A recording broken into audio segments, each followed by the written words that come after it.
Hello and welcome to the festival Frequencies Sharing Feminisms, which is organized by the Goethe-Institut and happening in cooperation with the Femseele and ICI Berlin between the 19th and the 21st of May, 2022. My name is Alina Buchberger and I have the great honor of moderating today's digital discussion with Melati Suryodarmo and Keni Soeriaatmadja. And the two are already here present. Our conversation today is taking the project Bodies of Care as a point of departure. And that was a participatory performing arts project jointly developed by 10 young choreographers from Indonesia and Germany.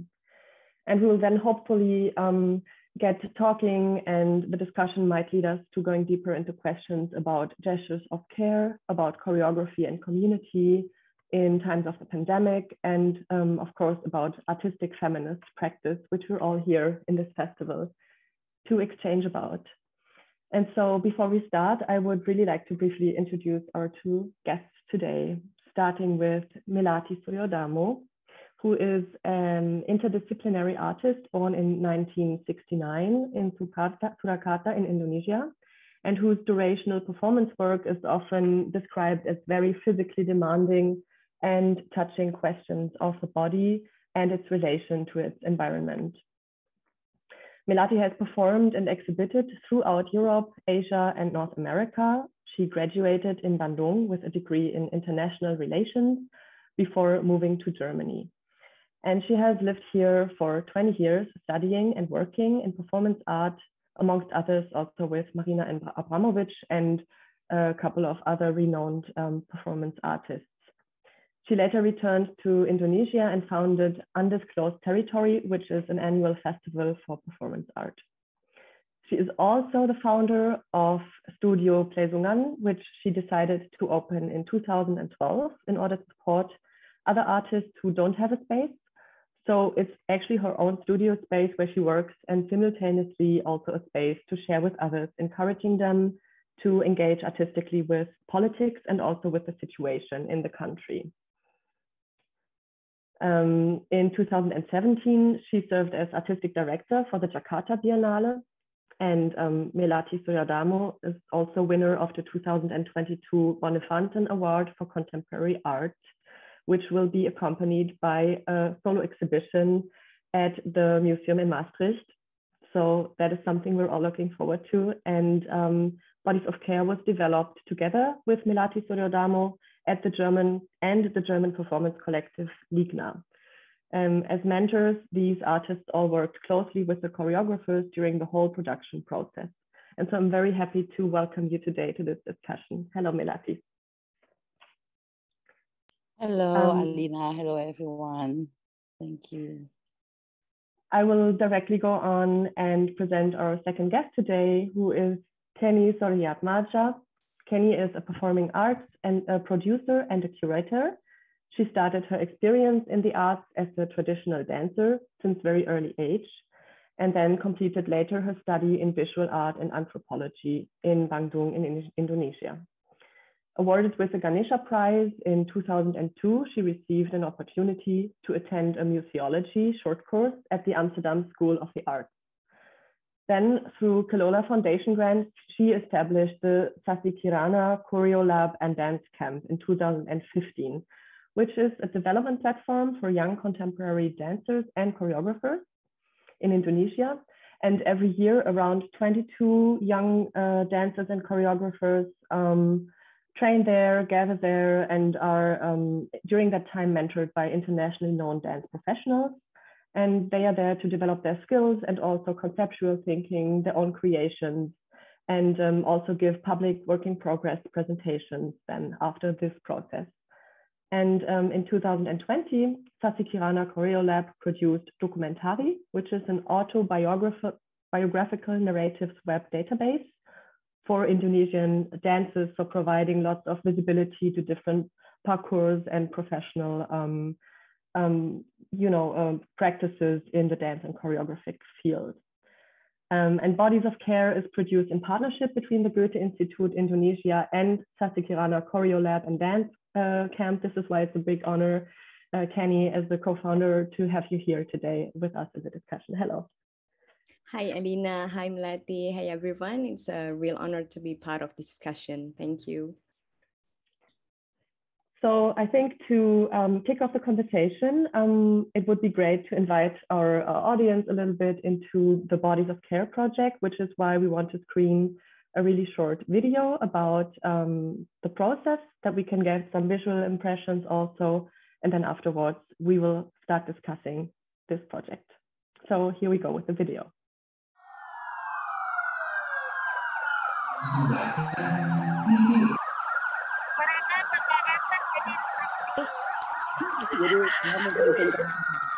That would be spectacular.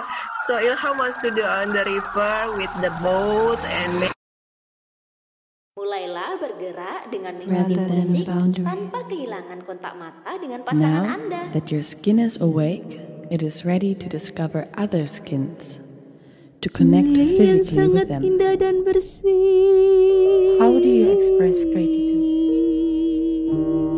Is there another way to say thank you? Cover your thank crotch you play a role with your object on your life or hands.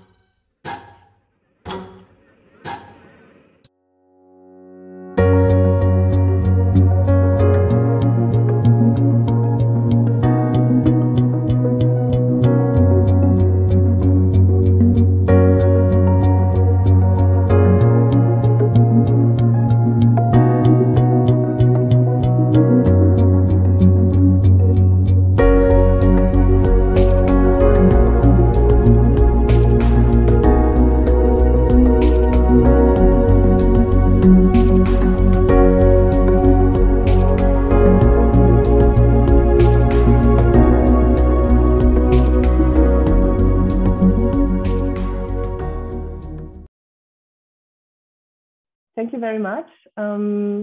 So I think we all got a brief impression already of Bodies of Care, but maybe we can go a little bit deeper. Keni, I saw that on your website, it says that Sasi Kirana wants to bring back the notion of the body as a tool of expression and not just a medium of representation. So that really made me curious about the practice you have there and how that relates to Bodies of Care. Well, yeah, thank you, Alina, for that opening question. In Indonesia, the dance history, the history of dance goes back, hundreds and thousands of years. At the beginning, dance was presented inherently as part of the rituals, the traditional rituals from our ancestors. And then as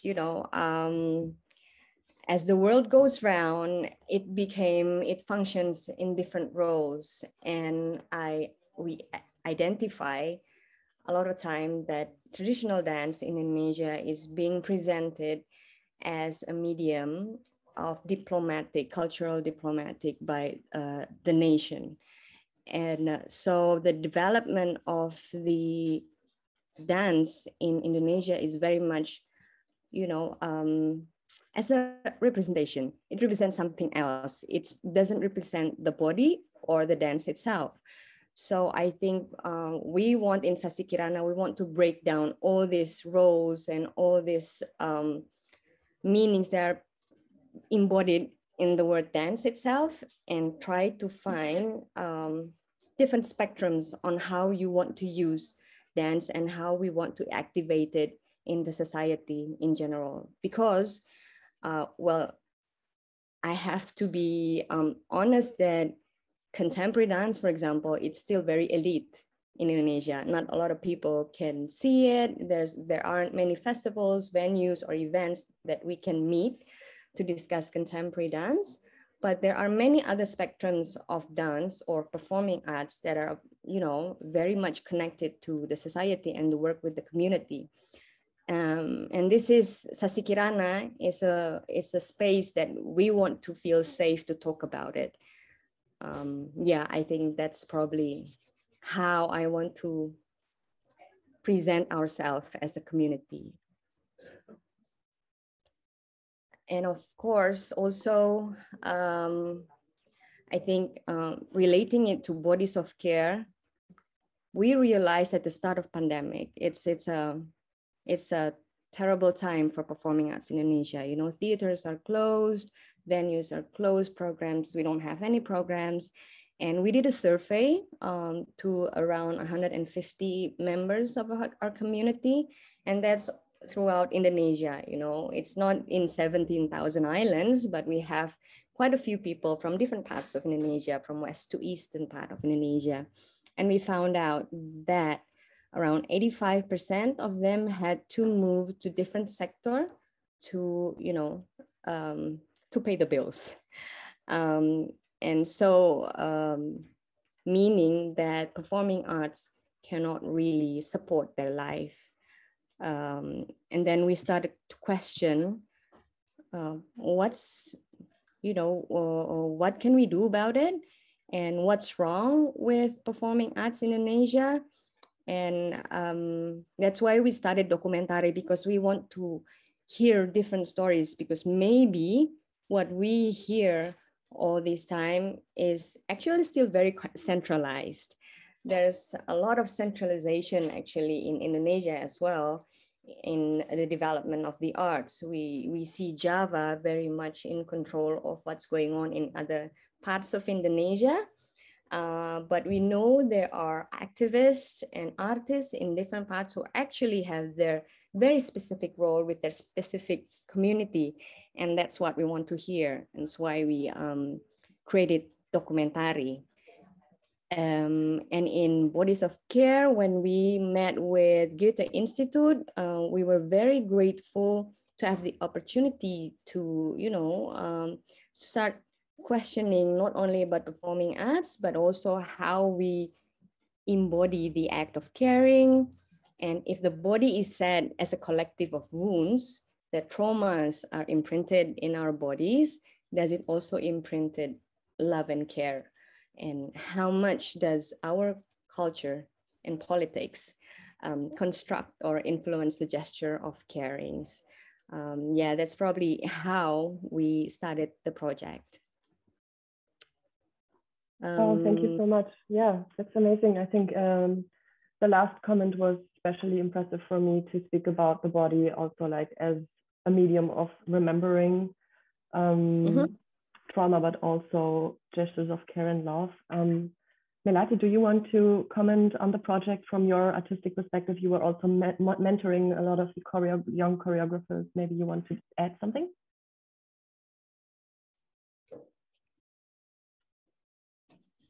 Yes, I think our participation, participation in a certain kind of movement that is involving our body and gestures, and then all the digital information that we receive through listening, hearing, and bringing up the experience of performance, not only from seeing, but experiencing through action, I think is very, very interesting. Although in the history of performance, it's not a new, but during the pandemic, it becomes something that is brilliant. So we can reach a lot of people. We can also, you know, through radio, people can do their own performance. They can join on their own from their own spaces, from home or wherever they were. And I think this was a very effective way of transmitting messages. And also, you know, care is something that we often forget, and we suddenly remember about caring each other during the pandemic. And I think I hope it's not just because of the pandemic, and I think we care each other. Do we really care each other? Does our government really care about us? So does the politics is really talking about cares? I think there is a never-ending effort to spread the spirit of caring, because the world is in many cases always like in some part very hard, in another part they get better. And so this to keep the universe in balance, I think the care is one of the key words. I saw one of the videos where the performers were also caring for the environment when they were doing gestures in the Batanghari River, I think. Yeah. And there was also one performance that took place in a marketplace. Maybe you could develop a little bit more on these gestures of care, why this is a feminist project, maybe also would be interesting to me, and how these gestures of care can be caring for each other as humans, but also for environment. Right. Yeah, so maybe I go through a bit of how we did the project. So we do an open call and call out for artists from Germany and Indonesia to take part in this project. We open the space for them to develop their idea. As Melati said, it's very much, usually the word care is taken for granted. And even I had trouble in translating the word care to Bahasa Indonesia because it has different connotations. Is it love? Is it compassion? Is it, caring for elderly? It has different words. So after we have 10 different choreographers, 3 from Germany and 7 from Indonesia, we did a set of workshop facilitated by Melati and Thorsten and Ola from Ligna, because they have their experience and knowledge in developing instructional choreography. And one thing that is very important is the presence of public space. We want to present the work in public space because first, the theaters are closed. And second, I think there is this, sense of emergency to re-own and reclaim public space at the time when you have the restriction of social distancing, and we have to rethink of how we want to socially be in public space.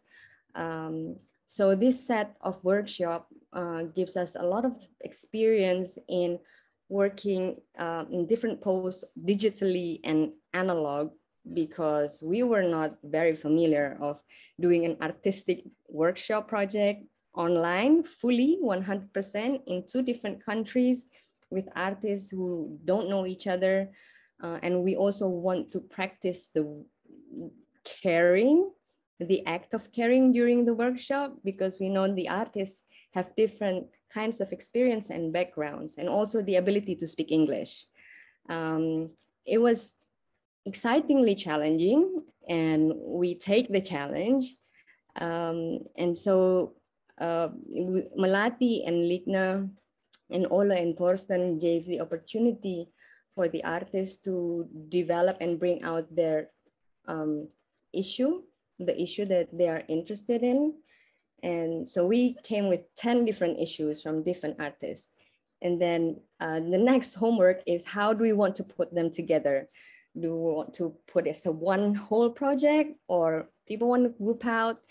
And trying to find that out is also challenging, but we did it eventually. So we had 6 works where 2 works are being built collectively by the artists, and other 4 works is individually. And they came out with different issues, as you said. Ilham from Jambi, for example, he was concerned about the river in Batanghari River from his hometown in Jambi. And he sent the idea of, usually the traditional people in Batanghari use superstitious, beliefs in how to take care of the river, because there is a god that we need to take care of in the river, that we don't want to, do bad things to the river. But now, as modernity comes, people start forgetting about the god, and it's actually very dirty right now. So he did the performance, he developed his work in the water, and then when he did the presentation, they did it in the water. in the hope that people, grab the attention about the importance of taking care of the river. And then we have another interesting work is probably from Densil, which talks about the online taxi, motorbike taxi we have in Indonesia, where we give order to the driver to come, to grab something, and then deliver things, and how instruction is very much, instruction and power relation is very much in our daily lives. And we never realize that we are actually very much in authority and giving orders in a daily matter. And then Ogi from Bali also talked about— Can I ask you about something before you continue? Because you started to talk about instructions and orders. And when I watched some of the projects, I also witnessed that instructions given to participants through an audio device were also part of the work very much. So the power then lies in the artist's hand to give instructions, but instructions of care. Is that something you questioned? Yeah, Melati, you probably want to add this also in the conversation, because it was talked a lot in our workshop, and how the artists want to position themselves, giving an audio instruction to the participants, but also we also talk about care and what is the power play between the artists and the participants. And I think in the workshop, we came out with the realization that if this is a specific presentation, as we are going to have in Suviansala this afternoon in Berlin, people come with their idea and their notion that they will take part in this presentation, and they have so the artists have the consent of the participants to give orders in a way, to give them the audio. But also the participants, if you feel uncomfortable, you also have your authority not to, you have your control. The control is actually still at the participants. So it's not an oppressive instruction, I guess. It's a different term, right? Right. Yeah. Melati, do you want to add to this? I think the most difficult, Keni, do you want to comment? You were about to. Anyway, so the instruction was very difficult to construct, because most of them they mostly create the kind of a choreography that is dealing with dancers, dancers' body and performers. I'm sorry, maybe Keni, can you explain more, because I need to take care of the dog. Abby. Yeah. Yeah, because like the dancers, the dancers' body are used to instruction, but then this performance should be for other people who are not dancers. So that was very challenging. Yeah. That's true. That's a good point to talk about. So first, we probably never really realized that our daily lives is very much choreographed. When we have to, the stoplights will tell you when to go on or you stop at the junction. And then when you go to a post office, you have to sit down, or where you want to queue. So it's very much there, the social choreography of our daily lives. And then we have to, and then we talk with artists who see choreography as an aesthetic set of orders on the stage, when it's not just moving, but it's dance, So for the dancers or the artists itself, it's quite, they had to take some time to break off this dancey movement, because we want to talk with people, common people who are not dancers, that are going to be the participants of this choreography. We actually want to sort of demystify the stage, because the stage also has a lot of authority and power. And that Also, what we want to question, how if we do it by the street or in the garden, does it have the same power? Is it still contemporary art? Is it still art if we do it, at the parking lot? So that notion and that ideas, decolonializing the stage, I guess, was very much present.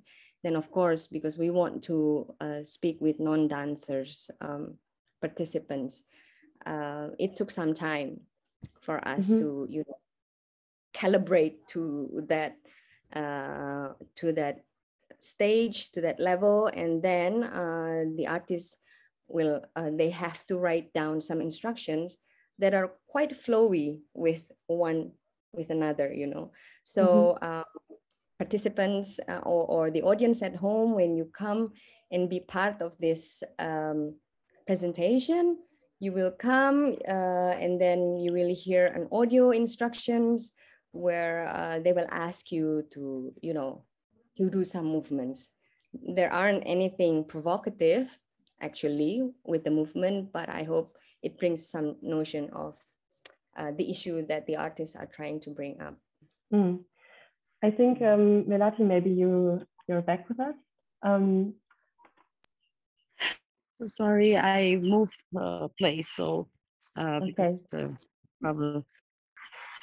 I would be interested to hear from you a little bit about the feminist artistic practice that you also see in Bodies of Care, and maybe also how the collaboration was working between these artists from Indonesia and Germany on that level, and also how feminist artistic practice,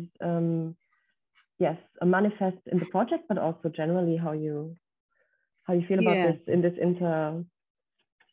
exchange of the project. I think talking about feminism, we need to see where we start seeing the activism of, in the feminism area. Because, for example, our practice of feministic practice in Europe is totally different than how we practice it here, because we have a totally different socio-political environment, and also culturally we have a totally different backgrounds. Even in Indonesia, we have a totally different cultures with different perspective of seeing women. Some of our some part of Indonesia has a matriarch culture also, so that is also different. And in the most populated by the Muslim citizen here, I think we also need to be very careful to approach, to find the right approach, for example, to enhance the spirit of gender equality. And I think the collaboration between the within the bodies of care, between the German artist participants, and the Indonesian participants was a very good encounters in terms of, knowing or trying to understand the context from the distance without knowing each other before, without knowing the background of the culture. So there have been some cultural issues and strong discussion that each of them need to explain what is the local context, what is the national context, which is also different, and what is our global context in terms of feminist movement. And also the presence of body. Each artist has also different way of expressing bodies. Like for example, our German participant, I think Isabel and others, they are more having a free kind of a free way of expressing using the body, while in Indonesia it is like, for example, using bodies is for our member Imade Yogi Sugiarto from Bali, who is queer. She needs to express it in a very different way, like she wanted to express her experience from being oppressed society member. So different way, but slightly I don't know, we question also like is the there are different goals, I think, of feminist movement. There are different levels of outreach of achievement, and I think art project that is involving this kind of cultural discussions is always um, very inspiring. I think also how we spiritually in this direction also support each other. For example, now in Indonesia we are very well networked. Like for example, Sasi Kirana, it's led by Kenny, and I'm having my I'm running my artist run space, Studio Pesungan, and then there are Hartati who has a Senitari Indonesia. There are other active female activists in the art, but also supporting other female artists very much, and we encourage each other and work each other. And I think within the next 2 or 3 years, we will see some kind of like collectiveness, I think. So we are not going much to the streets and saying gender equality demonstration, but we want rather moving step by step into our collective with our collective spirits. And I think in Indonesia, it is the case that the awareness of being women is very strong indeed, and women are in a way also have um, a, a freedom, but in other side also like they are oppressed. So there are different kind of female presence also here, that those who have uh, a little bit of an openness, like the people who are living in the modern society, they of course they are more open to any gender equality. They are more, like in the spirit of the now. But there are also people who are in the province area whose oppression we did not hear actually, yeah, who are oppressed, and we could not reach them.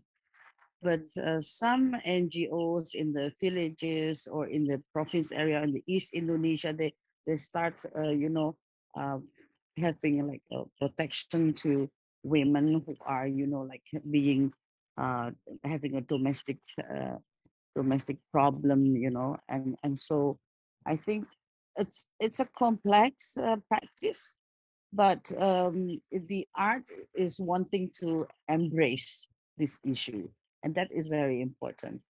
Yeah, the art is not just talking only about body. Yeah, although we are doing the bodies of care, but it's not just about body, it's also something that the body is carrying, the spirit of survival, the spirit of connecting, the spirit of togetherness, the spirit of recovering, improving, something like this. So this body is kind of a transmitter of or transporter of a certain collective mission, I think. And that's very important, I think, in Indonesia, and it goes quite nice among us. And I think slowly we also deals with, of course, if you want to change the system, then we need to deal with the system also, like enter the system to understand how to change the system. And this we are doing it, I think. Um, yeah, like we have the Koalisi Seni also, yeah, Kenny, who promote also advocacy to Indonesian regulation, for example, and also like protection to sexual harassment, to women who receive for sexual harassment, because in the in the um, in the regulation there is no really protection to women who are victims of sexual harassment, also in the cultural and art practices. So the recent improvement of a law is protecting women in the cultural practice, culture and art practice from sexual harassment. So that's for example one step forward. So Koalisi Seni is actually quite interesting alliance that we many artists and thinkers collaborating together to focus on certain issues, especially also gender equality. Yeah, I might want to add Sekolah Pemikiran Perempuan, the School of Women's Thought. There are actually created to contribute more to the production of knowledge about feminism in Indonesia, and where I'm right now take part of as the participant. And we just actually did a manifesto in a 40 hours durational living cinema in Dusseldorf, and hopefully we can watch it.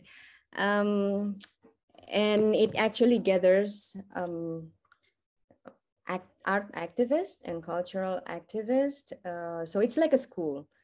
We take a three-month weekly school, and we are introduced to the ideas of feminism, from the international feminism to different waves and different ideas to colored people and how it's practiced in Indonesia.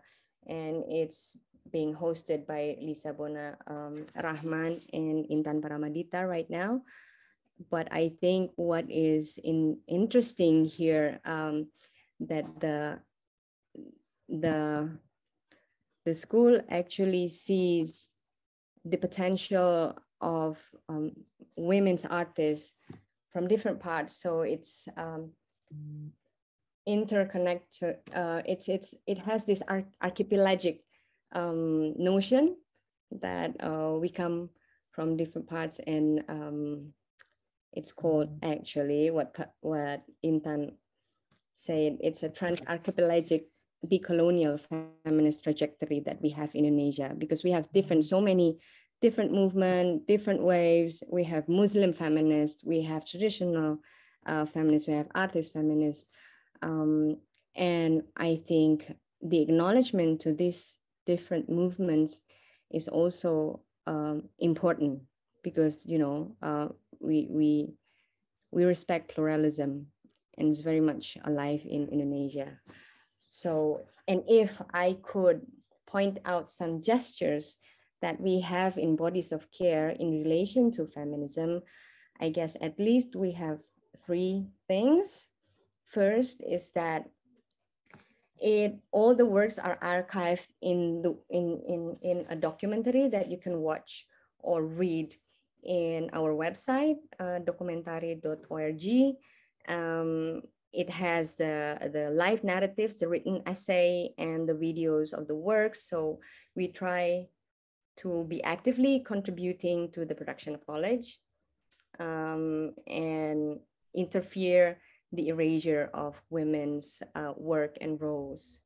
And then the second part is we try the spread of participant in different parts of Indonesia, and not to centralize in the living developed part of the country, and work with artists from Germany. I think is a really good transnational connectivity that we try to bring out. And I guess it also relates to the center-border issue that we often talk about in feminist theories.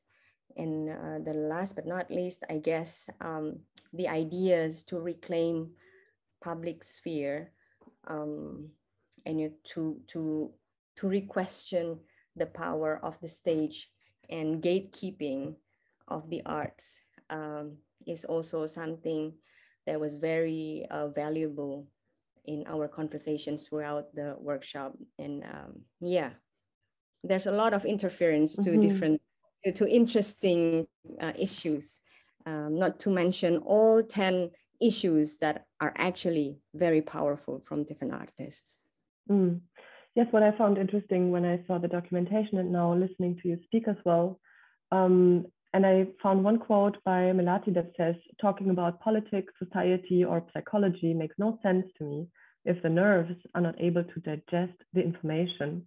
And I think this quote sums up lots of this discussion, because we see the intervention by one of the queer artists in a market, or the intervention into a river, caring about the environment. We have spoken a lot about visibility, pluralist feminist practice, and making that visible in platforms and archives, and also about speaking up against sexualized violence and harassment. So these are gestures of care, I feel, that go more like to an external,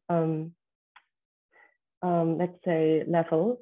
And then I feel that many of the videos were also addressing touch and vibration, togetherness, thanking yourself, thanking the others. Like, they were really going into our nervous systems and trying to really create a space where the nerves kind of digest all of these information that you have just mentioned. So I feel that, Melati, your quote is actually pretty precisely fitting the project Bodies of Care, because these different ways of caring kind of need to come together, if I understand you correctly.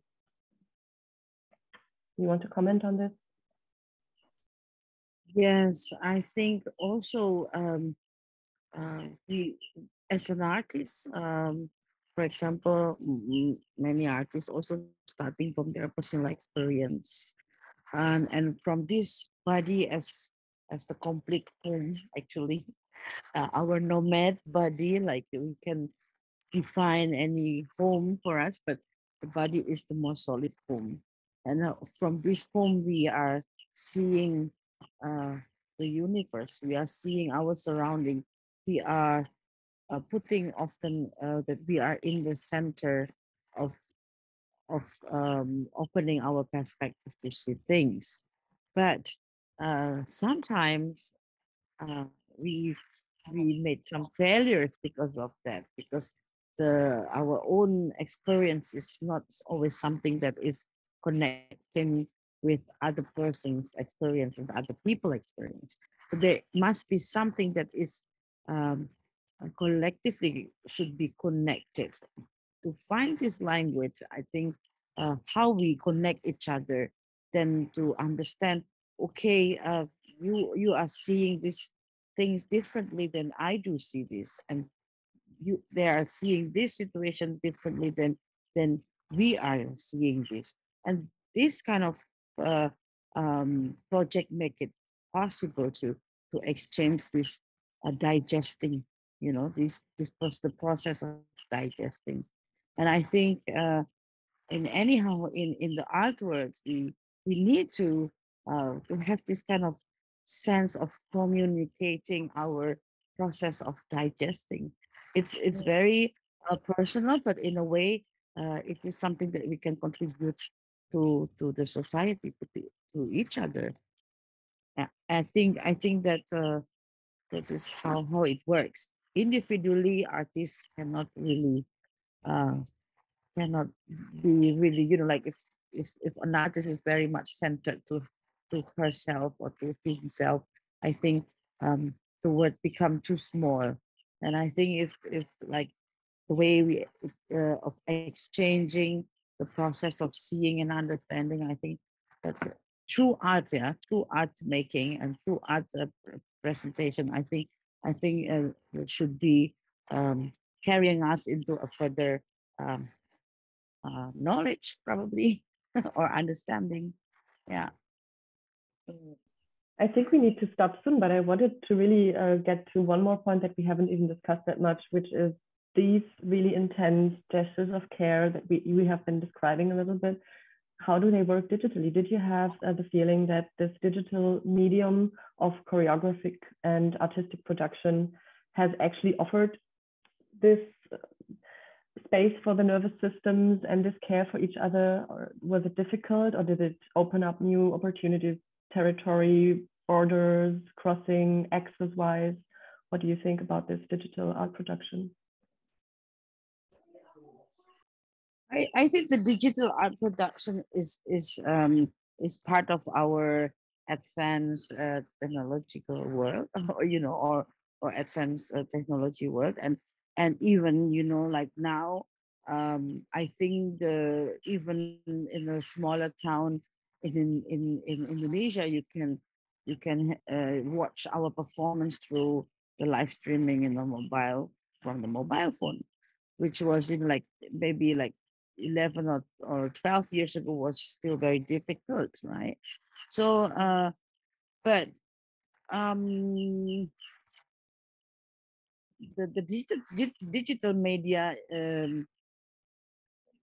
is proposed to reach if it's to transmit the live performances or to present the archive or the recording or the documentation of a performance.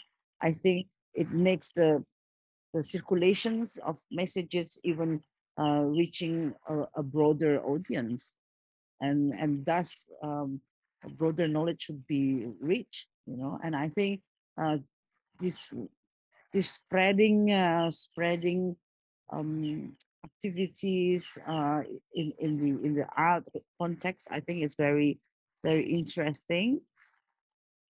If it is, I think still in the track of sharing information and enhancing our spirits, you know, to develop more or to trigger or to inspire more activities or creations.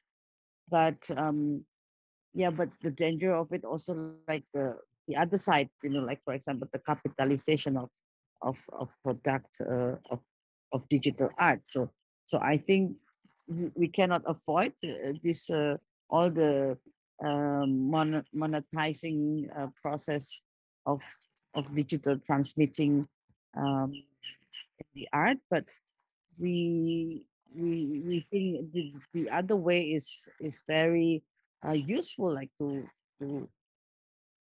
share a performance, a good performance documentations in another part of the world. For Keni, do you bodies want of to add care, something? Yes. yeah, bodies of care actually tries to activate this digital connectivity, because we work also with Norm Radio, which is an online radio, and we broadcast where we broadcast the instructions online, so people can connect to it and do it whenever and wherever they want. And effectively, I guess we had more than 40 activations that we are being noted um, in different kinds of geographical landscape in Indonesia. And it's not directly connected to the artist. Some are used by classes, by children, and yeah, it's very exciting to see how people are very eager to enter that space, because this notion that we had before, how elite contemporary art is, and suddenly we are able to penetrate to other people, probably because the artist is not there and they feel free to use the instruction and to activate it in their own spaces whenever and whatever and however they want.